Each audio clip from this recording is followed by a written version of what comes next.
सध्या जी चर्चा सुरू आहे का ठाकरे गटातील खासदार वेगळा गट तयार करून शिवसेनेत सामील होईल अशी चर्चा सुरू आहे आणि या सर्व गोष्टीची चर्चा करण्याबरोबर आपल्याला आनंद कळशी जे आहेत त्यांच्याकडून जाणून घेऊया. सर, आज तुम्ही भेट घेतलेली एकनाथ शिंदेची, भेटीचं कारण काय आहे? नाही, मी भेट वगैरे घेतलेली नाही. मी इकडे आलो होतो फक्त. योगायोगाने आपलं हे झालं, भेट झाली.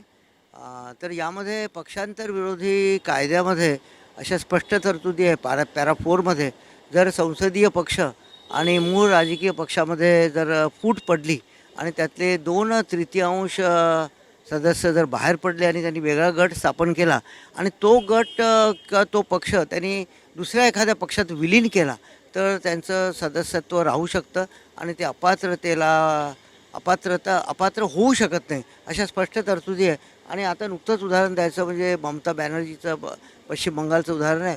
त्यामध्ये त्यांच्या पक्षामध्ये 58 पैकी 20 पैकी 18 सदस्य काहीतरी त्यांनी वेगळा गट स्थापन करून ते त्रिपुरा कुठली पक्ष आहे, नॅशनलिस्ट पक्ष वगैरे, त्यामध्ये ते विलीन झालेलं आहे. तर ही तरतूद त्याच्यामध्ये सुद्धा आहे या पक्षांतर विरोधी कायद्यामध्ये. तर यामध्ये आता असं दिसतंय की 9 पैकी 7 सदस्य काहीतरी वेगळा गट स्थापन करत आहेत आणि ते दुसऱ्या कुठल्या तरी पक्षात जे होतील विलीन नंतर, ही प्रक्रिया पूर्ण झाली तर त्यांचं डिस्क्वालिफिकेशन होऊ शकत नाही.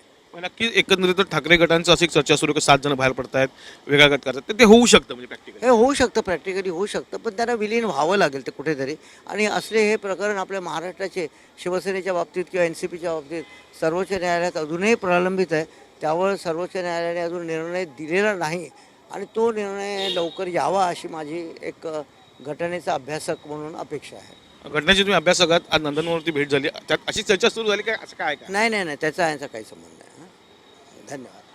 कळशेजी होते यांनी सांगितलेलं आहे का जर ठाकरे गटाची अशी चर्चा सुरू असेल आणि जर 7 जण जात असतील तर नक्कीच तो गट स्थापन होऊ शकतो आणि त्यांचं पदही जाऊ शकत नाही, त्यांचा जो खासदारकी आहे ती जाऊ शकत नाही, अशी महत्त्वपूर्ण माहिती त्यांनी दिलेली आहे. त्यामुळे एकंदरीतच आता पुढे कोणती रणनीती होतात, ऑपरेशन टायगर सक्सेस होतं का शिवसेनेचं, याकडे सर्वांचं लक्ष लागलं आहे.